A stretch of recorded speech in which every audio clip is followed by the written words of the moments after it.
All right. Hello, everyone. Thank you so much for joining us. This is a great event going to be, and we are really happy to be hosting this event along with our sister chapter, Houston 029. My name is Paul Gradl. I'm the chapter chair of the Metro Detroit area, chapter 069, Oakland and Macomb.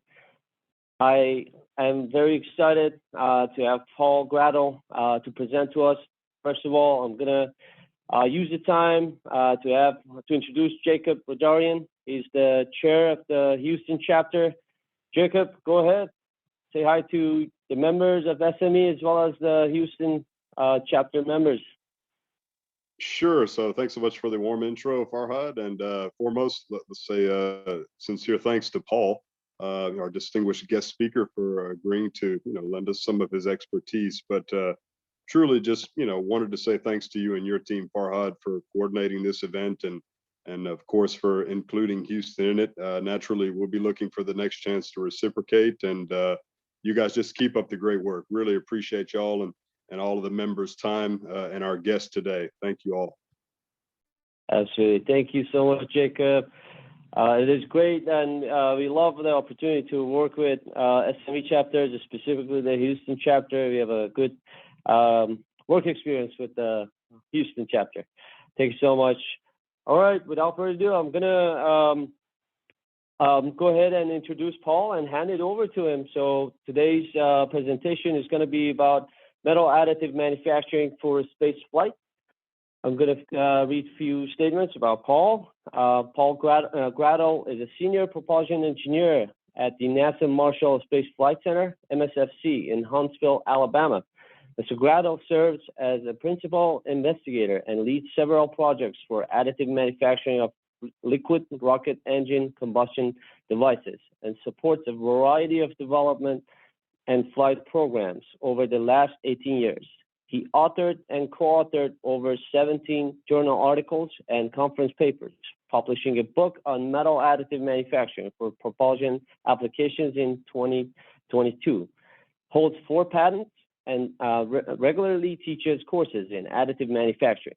Gradl is the recipient of numerous NASA and industry awards and medals, an associate fellow of American Institute of Aeronautics and Astronautics, AIAA, a member of Society of Manufacturing Engineers, SME, active in STEM engagements, and serves on several additive manufacturing industry and government committees, and as an advisor to industry. Gradl was named one of the most influential personalities of additive manufacturing in 2020 by 3D Natives, and the recipient of the Engineer of the Year by AIAA in 2022. Paul, it is a great opportunity to have you here. Thanks so much for your time. I'm going to hand it over to you. We all are excited to hear from you. Great. Well, thank you so much for the opportunity to talk. And I feel like I'm amongst friends. I think my heart, my interest has always lied in manufacturing. So I'm happy to geek out with everybody today on manufacturing. I'd like to keep this a little bit more of an informal discussion, if possible. I'm going to try to monitor the chat here, so please feel free to ask questions. If I don't see the question, I guess feel free to pipe in, because I'd like this to be educational for everybody as well. And I don't want to just be up here presenting. If you want to save questions at the end too, totally fine with that. So I guess first I want to give an example of where we've come from and where we're going. And again, since I felt like we're amongst friends here, I can talk some specifics of manufacturing. So, when we look at how we used to make combustion chambers or nozzles, there's a lot of processes involved. Specifically for a combustion chamber, we use certain copper alloys. We'd start out with a casting, which is vacuum centrifugal casting. On this, we would then go to upset, a forging on that, do ring rollings on this. And then once we have this nice forging, we do final machining of the combustion chamber liner, ID, OD machining. go through all the inspections on that, and then we do slotting of all these coolant channels on the outside. And you can imagine all the challenges with that, breaking cutting tools and all the inspections that go with it, and oftentimes can take many weeks or many months to do that. In parallel, for combustion chambers, we have to have these jackets. So I also start with a forging for this jacket, which goes through vacuum induction, melting, vacuum arc remelting, forging, ring rolling. We do all the final machining of this jacket. We do the inspections of this. We weld these manifolds on, inspect everything. So as you can imagine, just to get to this point before we even start assembly, we're many months and sometimes even a year or greater into this whole process. And then I go do an assembly operation. In this case, I'm showing a brazing operation. So I place all my braze foil. We use different cryogenics to shrink the liner and get a nice tight fit on this. And then with brazing, we've done all of our homework on it, but sometimes you still have to cross your fingers and hope everything goes well and I get perfect bond to this whole thing. And then I end up with a combustion chamber on this. So a lot of operations that go into this, a lot of points where we have challenges, failures, a lot of development operations for that. And then along came additive manufacturing. And it was this huge eye-opening technology for us, because I can go make these as a single part or a couple parts in this. And you're seeing this across NASA and across the commercial space industry right now. And this is just one of the prime examples of where additive manufacturing shines. So this is my case study on additive manufacturing. We'll get into a lot of the details in this presentation about the different processes we use, examples of all this. So here I'm showing the example of traditional manufacturing that I described to you. In this case, it was a combustion chamber that took us about 18 months to make. It was about $300,000 for this. And when we started doing development of copper alloys with laser powder bed fusion, this is a GR-COP 84, it's a copper chrome niobium material. This is our first unit. We're able to print it in 2 pieces, EB weld it together, and then we clad it on this jacket using electron beam wire DED. In our first unit, we reduced this to 8 months and $200,000. And then as we continue to evolve the supply chain, so we set up these printing processes with vendors across the US and vendors that were able to do this cladding operation to make a bimetallic structure, we're able to fit this entire liner in a single build volume, reduce that to 5 months and $125,000. Again, this is your first unit. So there's a lot of learning since then that we're able to reduce the cost in these schedules even more. But I think this just really shows, the use case for additive manufacturing. And I guess it's tough to show here, and we show, we don't show the details for ITAR export control reasons, but there's, there's all these complicated coolant channels in these combustion chambers. So there's a lot of complexity to these parts. They're not just a simple liner in here. So, this is a lot of different, different AM processes that we're using on this, but let's dig into that a little more. Let's talk about some of those AM processes. And I think this, really is a summary chart of why we use additive, just a little bit more generically. But I think from that prior example, you could see that there's a lot of programmatic reasons. We're reducing our lead times by 2 to 10x, and that's huge in aerospace. A lot of our parts can take multiple years to manufacture, so we can make parts in a matter of weeks or months compared to years, is really changing the industry. And we see cost reduction on the order of 50% or more in a lot of these cases. So those are the economic side of it. But if you look at aerospace parts, nothing we make is simple. Maybe brackets and maybe a few components we can go machine from a forging really easy, but usually we have a lot of high complexity in these parts because we need to minimize weight on these. And it's generally in very challenging alloys that are difficult to process. Some of these Inconel 718, Inconel 625. So anytime we go to the machine shop, they're they're swearing at us about, okay, not any more Inconel that we have to machine. And then a lot of other unique alloys, the Haynes alloys, some of these other coppers, they're not easy to process at all. Where additive manufacturing, we can really reduce a lot of those processing steps in there. So the Venn diagram that I show on the right there is really, my view of additive and why we use aerospace. We have very complex parts, we have challenging alloys, and we're trying to minimize all these steps that it used to take with traditional parts. I think that's really where additive manufacturing shines. And I will be the first one to admit, and question it sometimes too, that if you don't have to use additive manufacturing, don't. If you can go get a forging and you can machine it and make it's a very simple part, do that, because additive manufacturing is not going to be competitive against those simple parts. But again, the part complexity, challenging alloys is really where it comes into play. So I see a question in here about, do you still need a bimetallic combustion chamber when making small thruster rocket engines? It depends on the application. So we're trying to minimize mass overall. For small thrusters, it probably doesn't make sense because there's not a lot of loads in there, and I might be able to make just a copper chamber alone, and that's going to withstand all the environment and the loads. For some of these larger chambers where I have a lot of surface area, a lot of pressure and loads, generally that's where we have to go to the bimetallic chamber. So it's on a case-by-case basis. So additive manufacturing is very real at NASA and across the industry. There are many companies flying additively manufactured parts.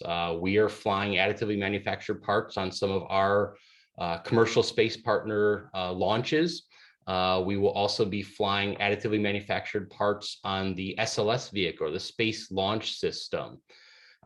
So we use 4 RS-25 engines on the Space Launch System, which used to be the SSME, or the Space Shuttle main engine.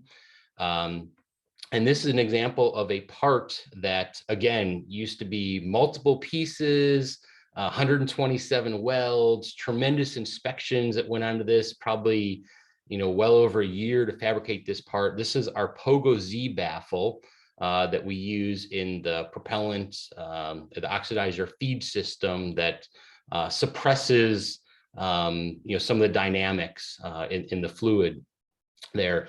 So this part was a perfect example. High complexity, it's made from Inconel 718, a lot of operations to make that part. And we were able to reduce this down to 4 welds, and we actually integrated several pieces with this as well. So we minimize some of the other parts too, which reduces your joints and can increase your reliability, which is another advantage of additive manufacturing.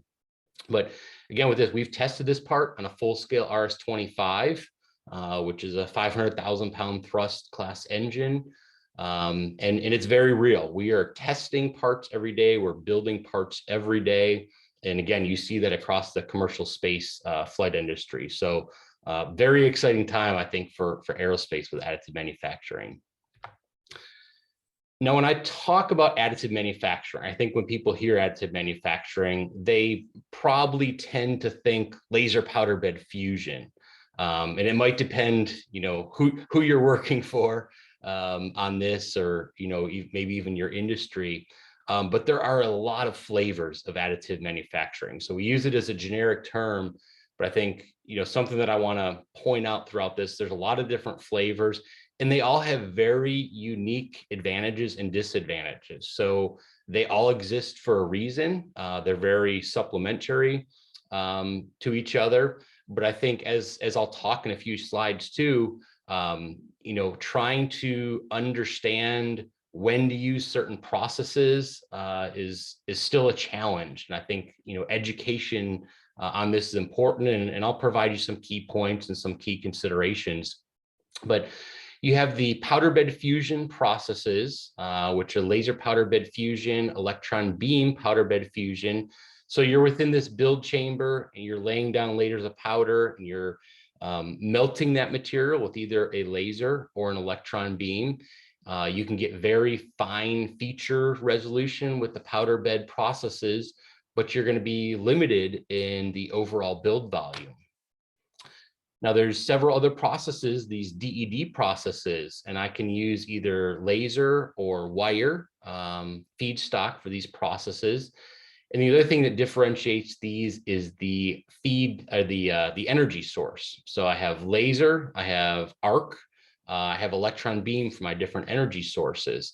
And there, again, different advantages to each one of these processes. With the laser powder DED, I can generally get a little bit finer feature resolution than I can with, say, the arc wire or the electron beam. The electron beam is done in a vacuum, so there's some advantages there for some of the reactive materials. Laser wire and arc wire, the feedstock for common alloys is generally less expensive on that, and laser wire sometimes has advantages where I can have less distortion. So again, they all exist for specific reasons. But I think one thing that's nice to point out, and I'll show later on a lot of these DED processes, is we can go very large scale, several meters in diameter and height on that. And we'll show you some examples of those, some parts that have been built with the DED processes. And then down here, which I have highlighted in the blue, are some of these solid state additive processes. So cold spray, additive friction stir deposition, and ultrasonic AM. And again, each of these has very unique advantages that I'm not melting the material, so I can retain some of the wrought properties of the material. Very fine or refined grain structure, say in the additive friction stir deposition and the cold spray and even the UAM. So there's advantages there on that. But these may not have the resolution of, say, the powder bed fusion or even the laser powder DED. These would be more near net shape forging or casting replacements for these, or I can add material, say like a jacket or a coating using some of these processes. So again, one of the key things that I'll talk throughout is just that there are different processes, and it's really good to recognize and understand and trade for these different processes. So a few examples here at NASA on how we're working some of these different processes and some parts that we've fabricated and then we've hot fire tested.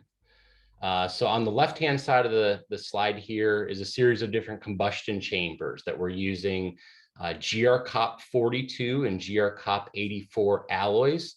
We're printing these with laser powder bed fusion to get these fine channel features in here, which again, I don't show.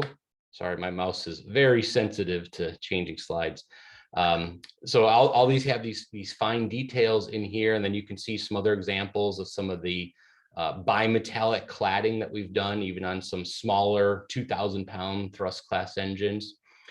On the opposite side of this chart, on the right-hand side, I'm showing some other powder bed fusion components. So turbo machinery, rotating components, injectors. Again, a lot of complexity in these different components with turbine blades and blades for inducers and impellers. We have created entire turbo pumps using laser powder bed fusion, injectors where we have a lot of complexity in some of these injection systems, even housings. There's some advantages there where we have a lot of these different ports and thick and thin walls on some of these housings and valves. So we've created a lot of different components in powder bed fusion with high complexity. And then in the middle here, I'm showing some examples of the directed energy deposition processes. So nozzles, that have both coolant channels and without coolant channels. So the one here on the machining center, this one does not have coolant channels. We built this in a JBK 75 alloy. In the upper left here of the middle, this is an example of a nozzle that does have a series of coolant channels, very large scale. On that, built as a single piece. And then again, we use DED sometimes for a forging or casting replacement as well for some of these large components. And then down at the bottom, and I'll show more examples of these later, as I mentioned, it's very real. We've increased the technology readiness level of all these different AM processes. We've hot fire tested a lot of engines. And I think the last that I saw the count is we probably have over 50,000 seconds of hot fire time on different components, and probably over 1,200 starts or so. So in the world of aerospace, we count time as seconds, because things can go wrong very quickly on that, and be able to achieve that amount of time on it is very impressive. So as I mentioned, there's a lot of different additive manufacturing processes out there. So how do we distill this? How do we go about selecting a specific process? And we have a paper that should be coming out fairly soon in the Journal of Materials Engineering and Performance that we tried to distill some of this and provide some of the considerations. When I'm looking at an additive part, how would I settle on one process versus the other? So I think the first thing that we look at, which is generally one of your inputs, is going to be, well, what material am I using? Obviously, there's a lot of different alloys that are out there for specific applications, and all the different families from copper to titanium and steel, stainless steel, the super alloys. And not every process has been well matured for each of those alloys. And some of those alloys may not be readily accessible, like say in a wire form. So that is one criteria for looking at which process that I'm going to select. The next criteria is going to be my part size. As I mentioned, the laser powder bed fusion, electron beam powder bed fusion, you're limited in your build volume of the build box. Now the process has advanced, so there are some machines out there that can do up to 1 meter by 1 meter.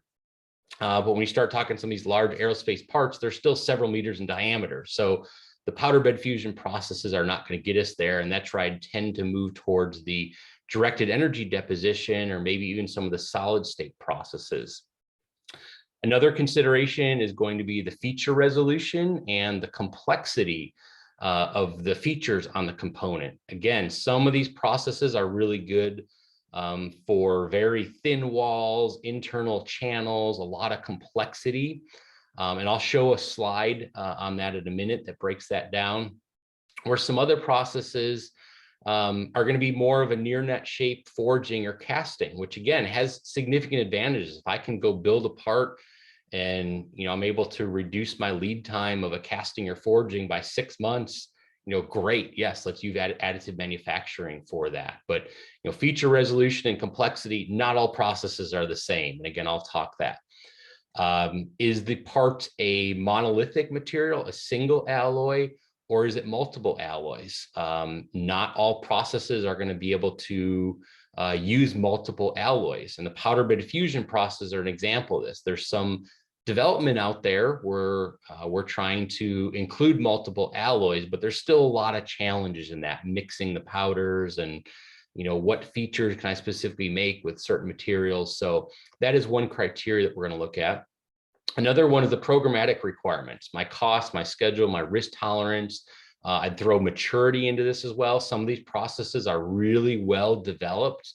We have a good understanding of them, where other ones are still maturing more. Some of the processes like laser powder bed fusion, there's a really large supply chain out there, which is a consideration as well. There's dozens and dozens of vendors and hundreds, if not thousands of machines in the US that are accessible, where some of the other processes, say additive friction stir deposition or the ultrasonic AM, there's only a handful of machines accessible. So that's definitely a consideration. What are the end use environments and the properties? And I'll show a slide on this later. Again, every process is different, and I have different heating and cooling rates or different deposition mechanisms in that. It's going to have a different microstructure, and the properties are going to be different for each. And I think that that's a key point too, as well, when we talk about process selection. And then finally, from looking at the aerospace side of this, and certainly in other product development, the qualification and the certification of it. Can I build parts repeatably in the geometry that I need with the properties that I need? Can I get the proper witness specimens out of this? And, what does that qualification, that certification path look like? And it's going to differ among some of the different processes. So again, another visual to look at this is I have all the processes that I mentioned earlier. And I should note that, that when I talk processes, that was not all inclusive. There are other metal AM processes out there, binder jet being one of them. There's some other processes as well. But these are probably the more common processes that aerospace are maturing. So as I mentioned, there's a couple different ways to look at this. One, the feature resolution. So if you look at that right-hand side of this slide here, I have the powder bed fusion processes that I can get very high feature resolution, generally down to 0.1, 0.2 millimeters, on walls of this. And, again, very fine holes and internal geometry on that. On the opposite spectrum of this, the additive friction stir deposition has very low feature resolution. I'm using a friction stir pin tool, and I'm laying down material that might be 1 inch, 2 inches in diameter. So again, more of a near net shape forging or casting. And then of course, the different resolution through the processes that we step through, the arc wire DED, which is really a fancy MIG welding process. Has medium resolution on that. The laser powder DED, I can get a little bit better resolution of that. But then the arrow that I have on the top, there's kind of a inverse relationship between feature resolution and the build rate. So additive friction stir deposition, we can lay down 20, 30, 40 pounds of material per hour using that process, where some of the powder bed fusion processes, we might only be melting, 0.1, 0.2, 0.3 pounds per hour on that. So again, there's a relationship there between feature resolution and the deposition rates, and that should go into your trade study when you're making a part. Maybe it's easier to make a near net shape forging, casting, replacement on this than machine it. Or maybe if I need the complexity, I have to use some different processes. So I'm going to show, actually before, I'm going to pause this and I'll show this example in a minute. There's a question here about varying mechanical properties that are produced by different metal AM processes in metal AM versus traditional manufacturing. Yes, we do see differences in properties across the different AM processes. And you do see differences between metal AM and traditional processes, and it can be good and bad. Sometimes we exceed some of the traditional properties. Sometimes we see equivalents. Sometimes we see lower properties on that. And I believe I have a slide in here that I will show some of that puts it visually. And I think is a very important point, again, that I'll state that, yes, every process is different, and that means different results in microstructure and properties.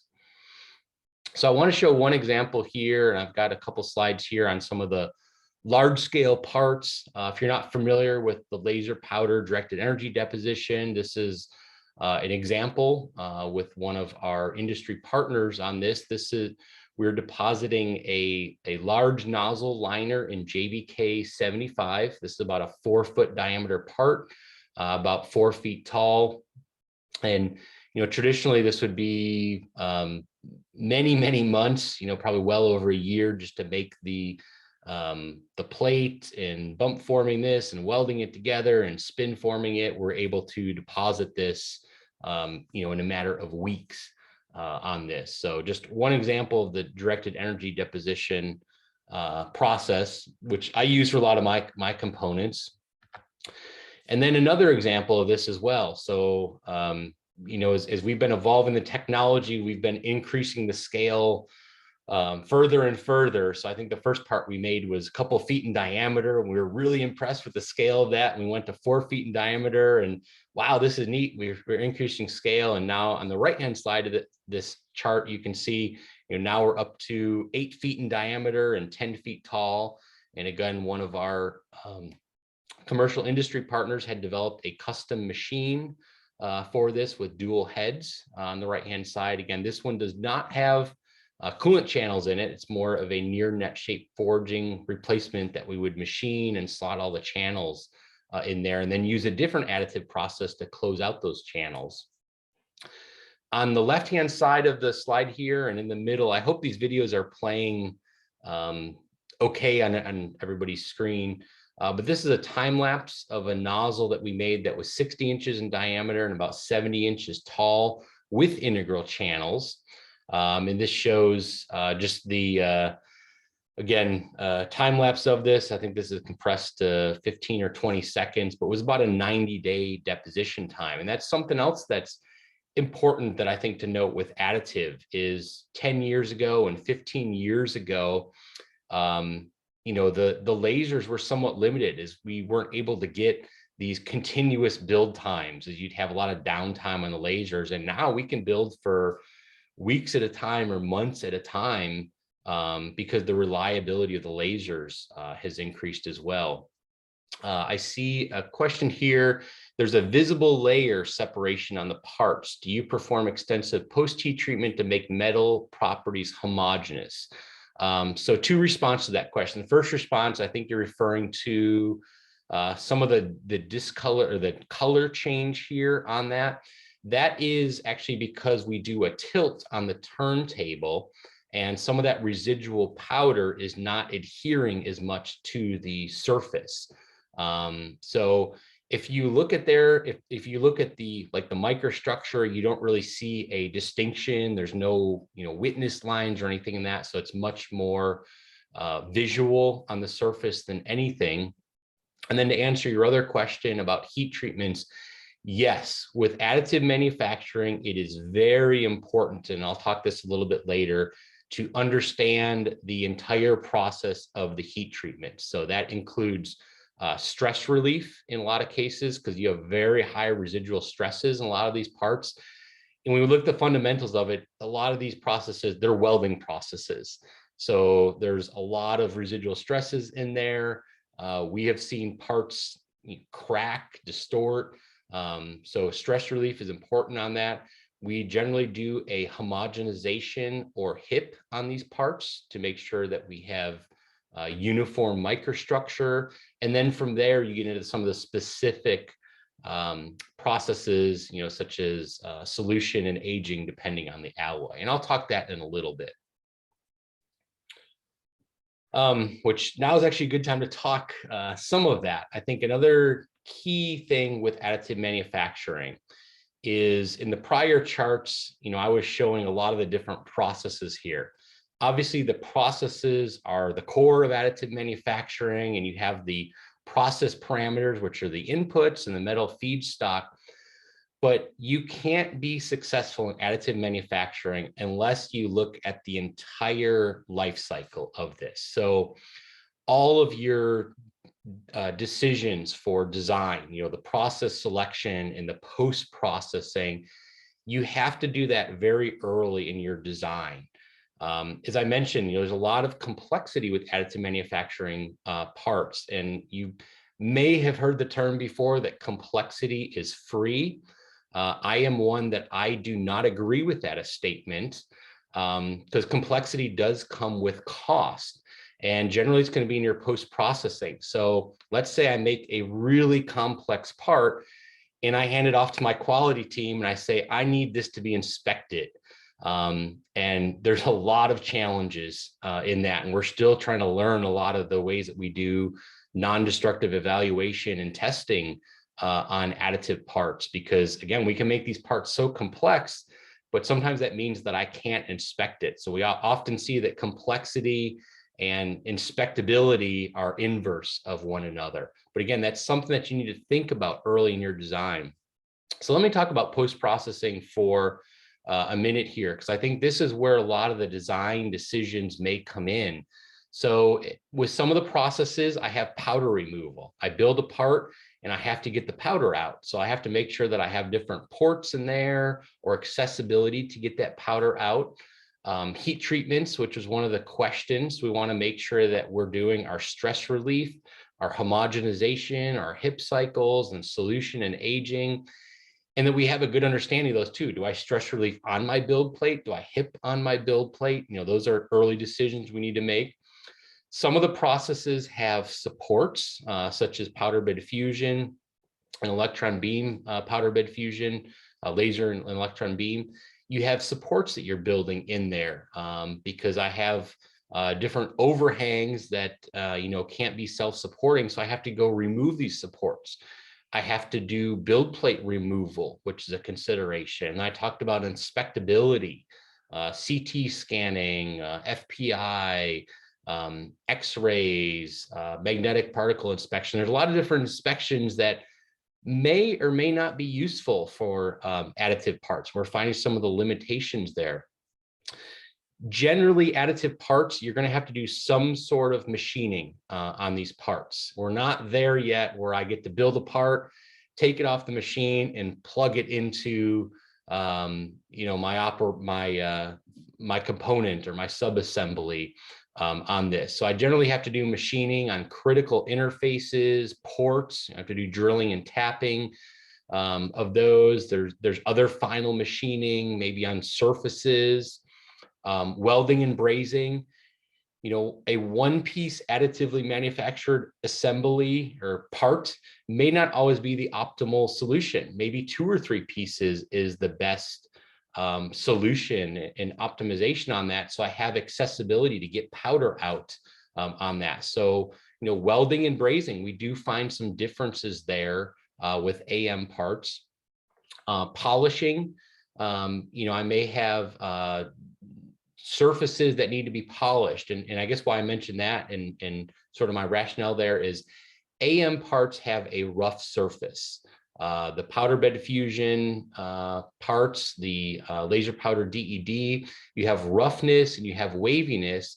And with each of those, I'm going to decrease my fatigue life. I have all these fracture crack initiation points, on a lot of these as-built surfaces. So sometimes a lot of times we have to do polishing if we're trying to meet a certain fatigue life on these different processes. And then cleaning operations as well. We have found, even though I think I do a thorough job of cleaning the powder out, we found, residual powder in there. So cleaning can be challenging too in these very complex parts. And then the part and service, how do I do the final assembly of this, my validation of these parts, qualified metallurgy, do I have a large enough database that I have confidence in some of the properties, my part production plan.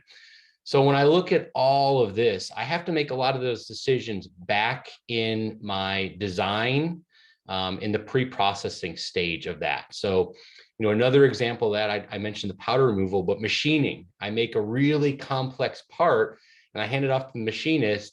And, we've learned the hard way on this one. And your machinist says, I don't know how to hold this thing. It's so complex. I don't have any good datums on this. I don't know how to hold this thing. So you have to think about those considerations really early. You might have to create specialized datums in the part, or you might have to create certain supports or fixturing in your build so that you can go machine this thing. So, there's a lot of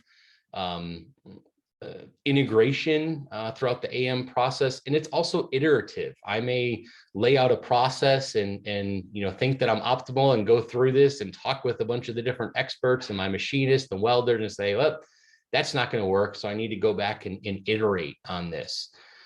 And then as I look at all of these steps, again, for aerospace type components, something that encompasses all of this is the qualification, the different decision making through the process on the feedstock that I'm using, the build parameters, the post-processing on this. A lot of that encompasses the qualification, the certification, again, being certain that what we're building, is what we expect on that we're meeting the properties and we're going to get the fatigue life out of that. We're meeting the geometry on that, that we have confidence in those parts that we're going to be able to fly those safely. There's a question here about the different AM methods change in microgravity. Absolutely. I'm not directly involved in this, but I'm close to some of the team that is working some of the additive manufacturing processes. for in space on the space station. And I think one of the biggest challenges is, well, you can't use powder up there. So you have to use a wire technique or a different technique where you're binding your powder, basically like some of the filament type technologies where you have a binder and your metal powder in there, and then you go sinter that later. So yeah, you're very limited on some of the processes that you can use in microgravity. But I know that ESA, European Space Agency, they're putting up a metal printer, I believe, in the next 12 months or so.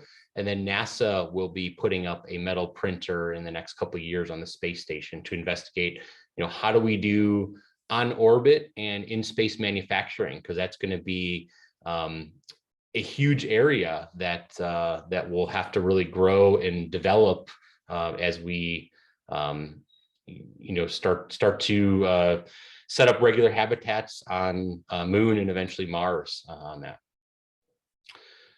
So I know that there was a question earlier about the microstructure and the different properties, and I don't think I show the properties in this specific set of charts, but I think this is a really good example of the microstructure. So we did a study recently, and there's actually a paper out there that we published a few months ago on just the as-built microstructure of Inconel 625. And we took Inconel 625 through identical heat treatments, so a stress relief, a HIP, and then a solution. And you see some homogenization in these microstructures, but there's still differences there. So your initial microstructure, is set up in the process itself. So some differences here that I think are pretty evident: laser powder bed fusion. I can see the clear melt pools on here. Electron beam, powder bed fusion, a little bit more porosity in this. There's probably some improvement of parameters that we can make here. But you see some of the microstructure here. The DED processes are all very similar, where I get a lot of this grain growth along the direction of the thermal energy on that. And, these grains that are just very elongated in that orientation, where when you go through a homogenization cycle, you see a little bit more or much more uniform microstructure in that. But you can see very large differences in the grains among some of these processes. Cold spray, you can see much finer grain structure on this, and a little bit of porosity in the as-built condition. The additive friction stir deposition, which really breaks up this grain structure even more. So I can get a very, very fine grain structure on this, sometimes even finer than some of the wrought forgings. And then ultrasonic AM, as I generally see the grain structure that is similar to the foils that I'm using with the process. So again, very key distinction on this. The processes all result in different microstructure. And when you do the heat treatments on those, they're all going to respond a little bit differently. You may not be using the same heat treatment operations for each one of the processes on this. Now, I think one of my going in points on that is I want to use the same heat treatments, because trying to say, okay, use this heat treatment for powder bed fusion and this one for laser powder DED and this one, it's going to get messed up at some point. So I think from our perspective, we're trying to keep a common heat treatment across these, but it may not be optimized for some of the certain processes. I might be able to tweak the properties a little bit more. And again, I realize I did not show the properties in here, but since I have a different grain sizes and different grain structure in these, each one of these results in slightly different properties.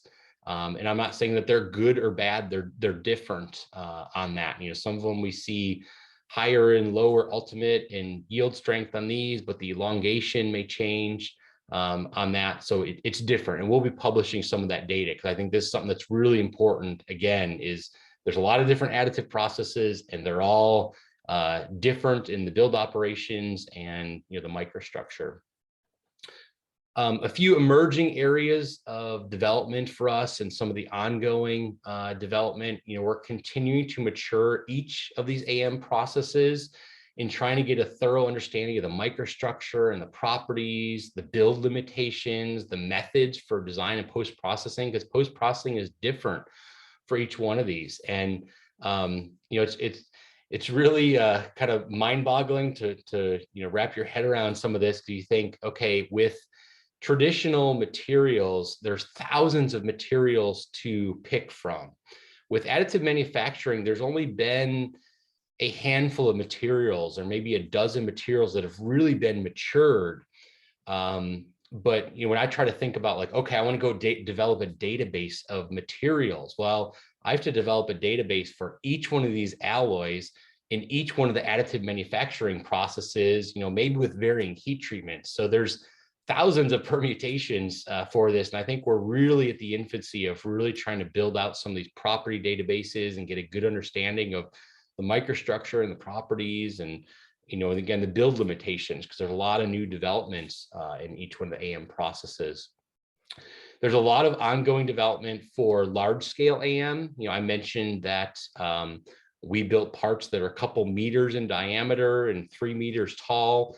There's some machines that we're aware of out there that are building, several meters in diameter and like 10 meters in height. So just very large additive manufacturing capabilities that have really evolved the last 5 years or so.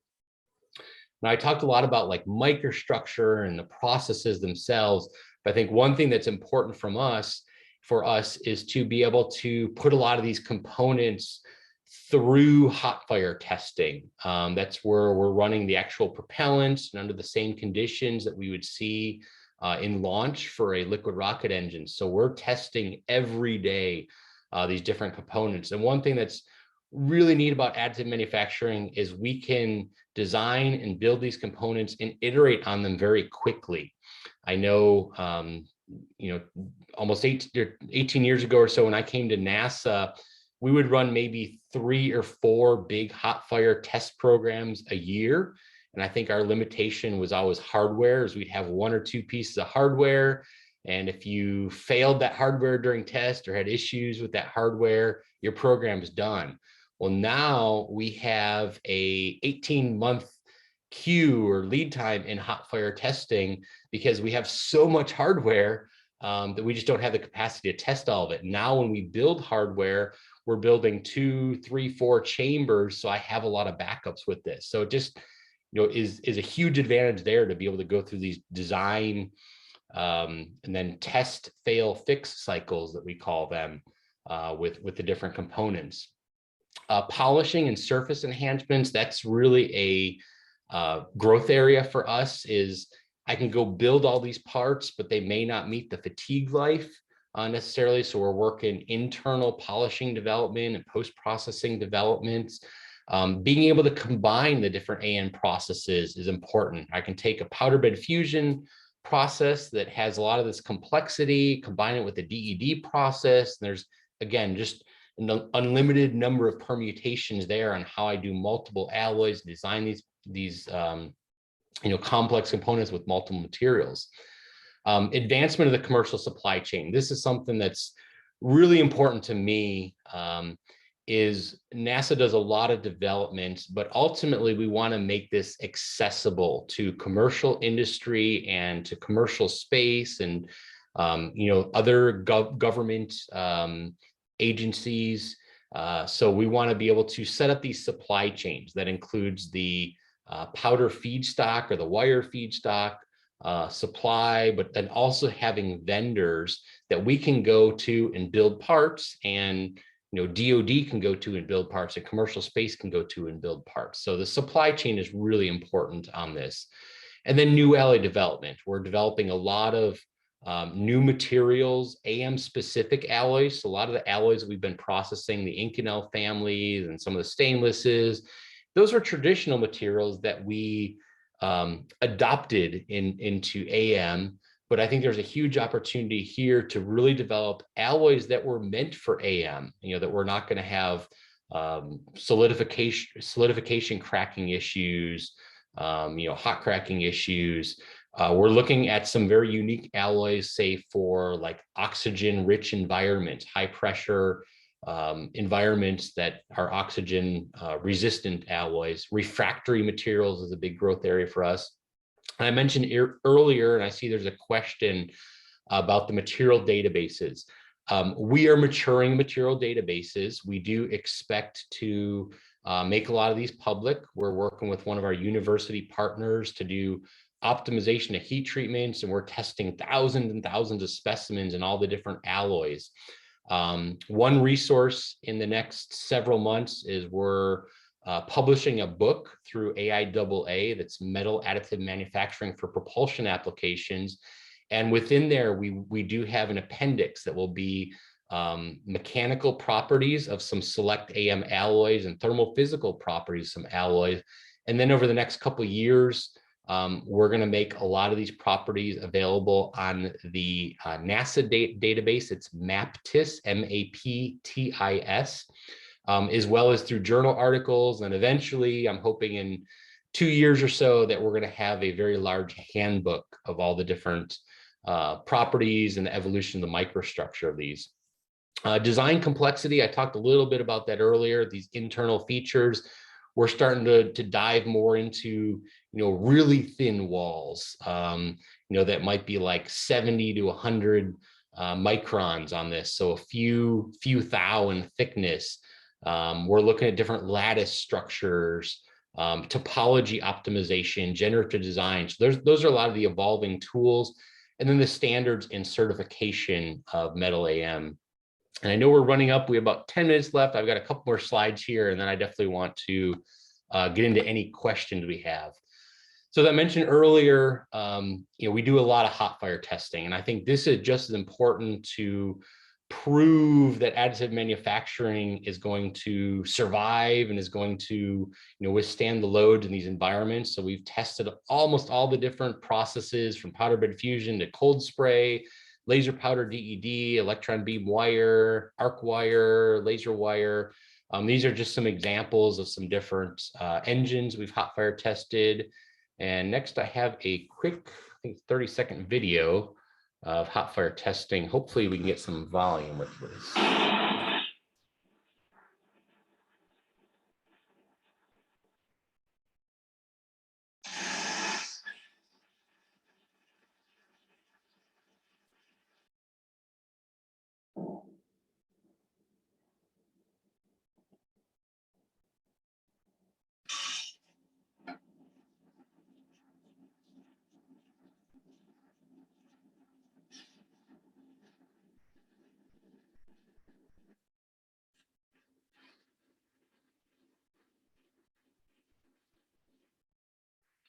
So just some examples of additively manufactured components during hot fire testing. Again, very real. We're testing every day in a variety of different components.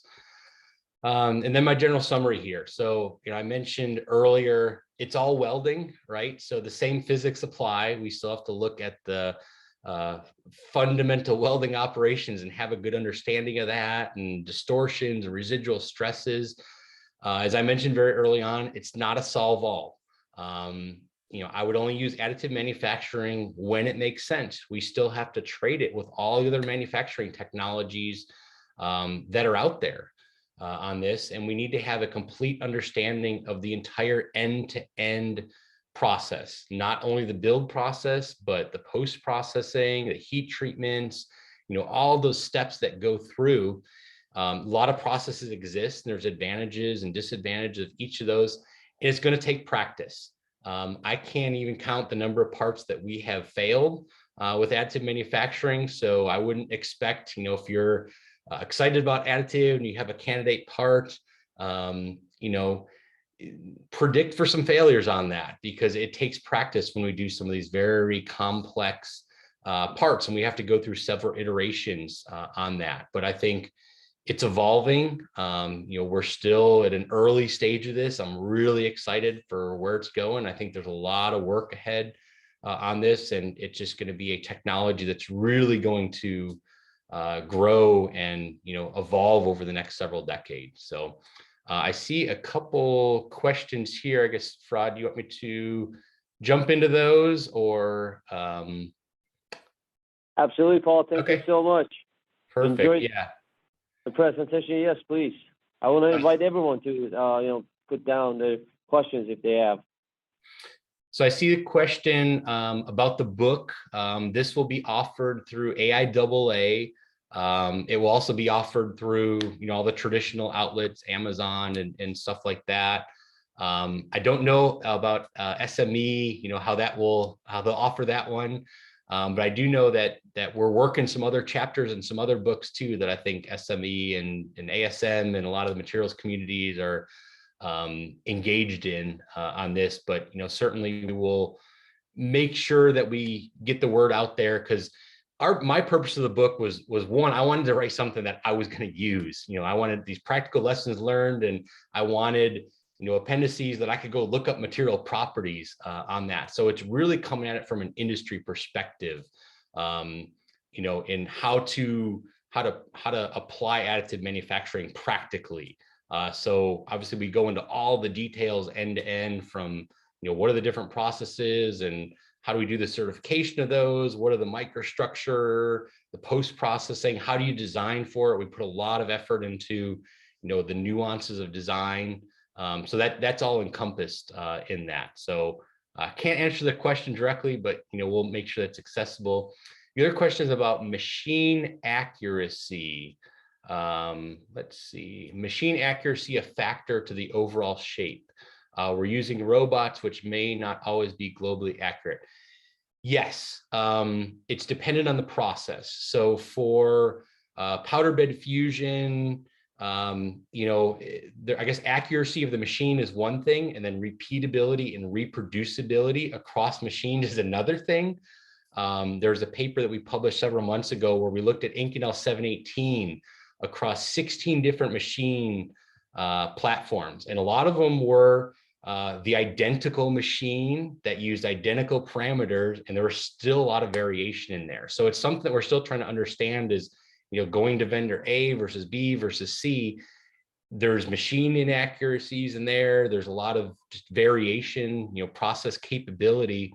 But then to answer your other question is, for the DED processes, we use both robots and we use gantry systems. So it's dependent on the type of geometry that we're trying to create. So again, there's a lot of factors that you have to look at on that. If I'm just doing like a near net shape forging, casting replacements, robots, yes, we can use those. If I need fine details and coolant channels, we tend to use a gantry type system. Let me look here. How long did it take NASA? Go ahead. Go ahead, Paul. No, I was. How long did it take NASA to look at AM for different products, and what are some of the biggest holdbacks and the biggest surprises? So we started using metal additive manufacturing in 2003, 2004. I remember getting involved in it very early on. Now, when we were using metal AM at that time, it was for prototypes. There was a lot of porosity in it. It was nothing that we were going to go stick on a test stand. And then I think probably like the late 2000s is when the reliability of the lasers, the software, the computer processing side of it started to come together, and really the material side of it too. I think AM technology was originally developed by mechanical engineers, and you made the machine work, but there wasn't a whole lot of emphasis on the microstructure. So you could go make a part that looked cool, and then you sectioned it and it just looked awful. So I think, as more research started to evolve, so it's really like the late 2000s when we really took it seriously. We made some parts and, just very low porosity. We're able to meet all the geometry on that.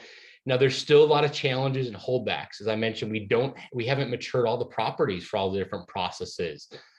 Looking at multi-metallics, trying to characterize these different interfaces, there's a lot of challenges there. And even some, regular parts that we build, and we think that, we've kind of solved those, and we're just building, there's always surprises.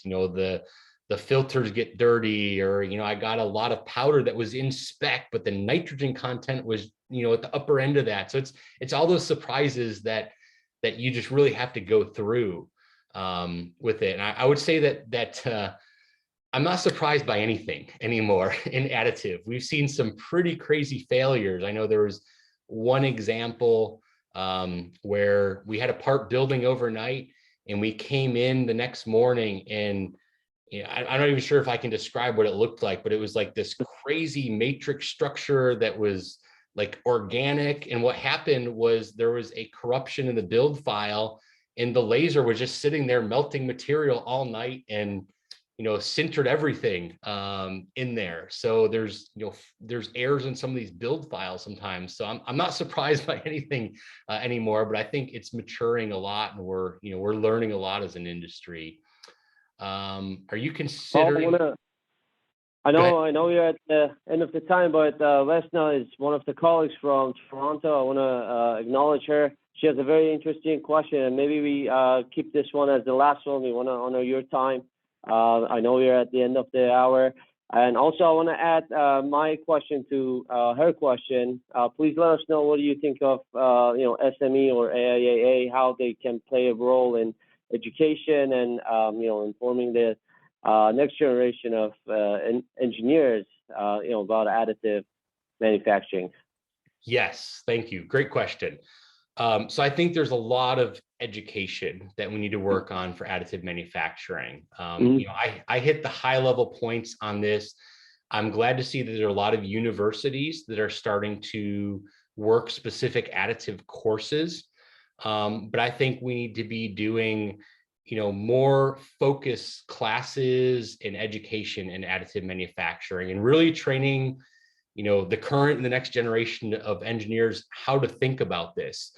But not only that, I don't want to lose sight of all the other manufacturing processes out there. So we can almost overemphasize it too and say additive, additive, additive.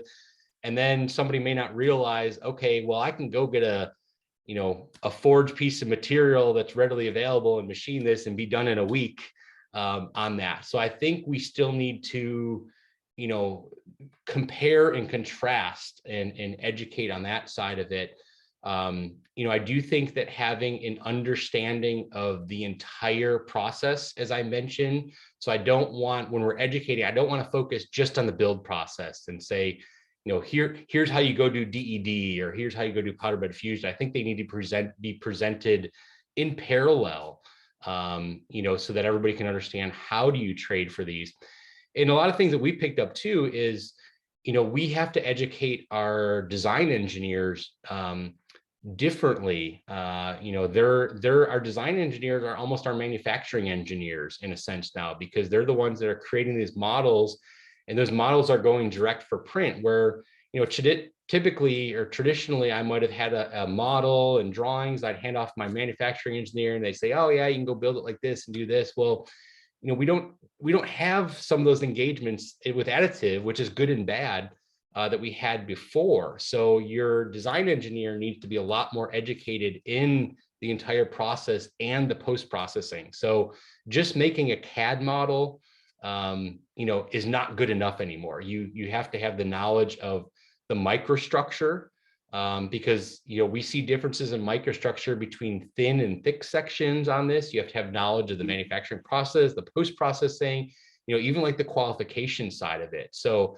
I think it's really important to look at it from, a systems view. And I think a lot of the professional societies, can help with that education, through a lot of different webinars and seminars, and, just emphasizing some of the lessons learned. But again, don't lose sight of traditional manufacturing technologies either. We need to look at all of them on that. So, and I think over time, we're going to see the education system grow, and there'll be a lot more courses on additive with this. Paul, thank you so much. I know there's one last question, and this is a good question to pick your mind as far as the 4D printing or printed electronic, 3D printed embedded electronics. What do you think of those? And we conclude this event by that.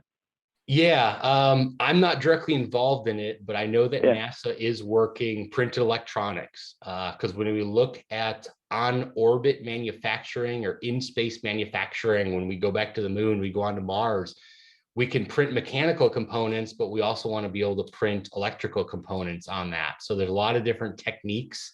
Some of like the inkjet type techniques where you're using conductive materials to print some of the electronics. And I think we're going to see a growth of all these. And I think over time, you're going to see an integration of some of these too. And you're starting to see some of that now, and mature a little bit, where we make mechanical components and, we're able to incorporate or embed some of the electronics in those components. Then you continue to build on.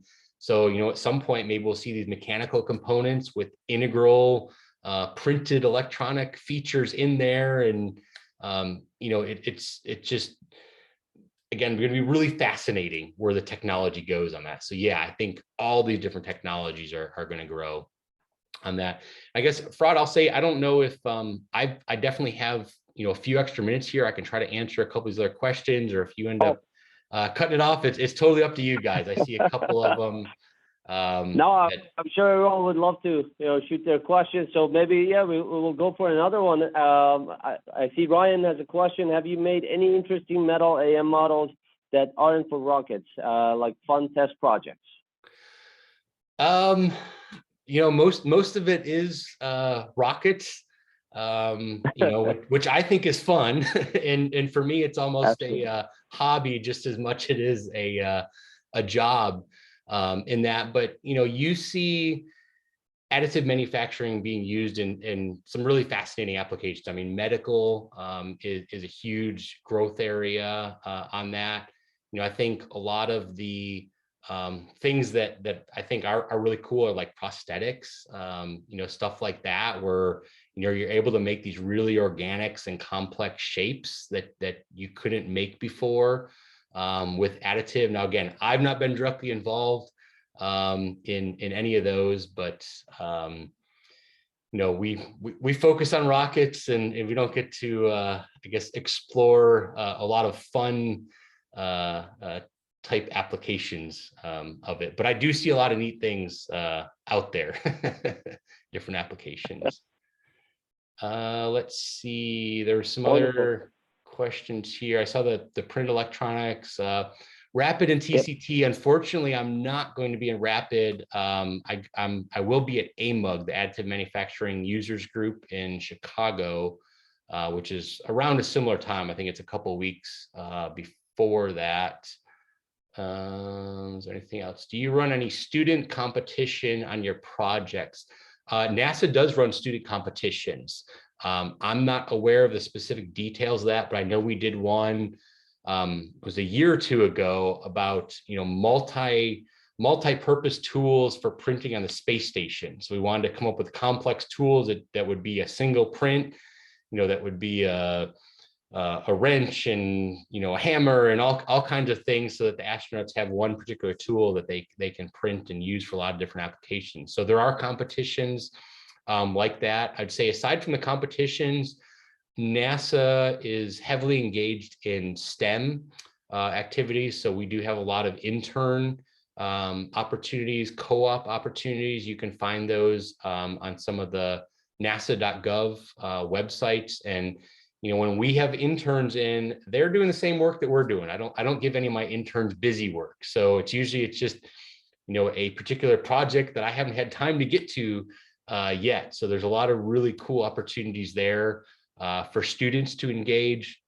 And we're engaging with a lot of the universities as well. Like I said, a lot of the material properties that we're developing are through a lot of our university partners. We have a lot of active projects out there. And again, same thing with those, is we're not just giving universities fun work to do. It's integral, characterization and property development for things that we need on that. So if there's interest there, feel free to email me.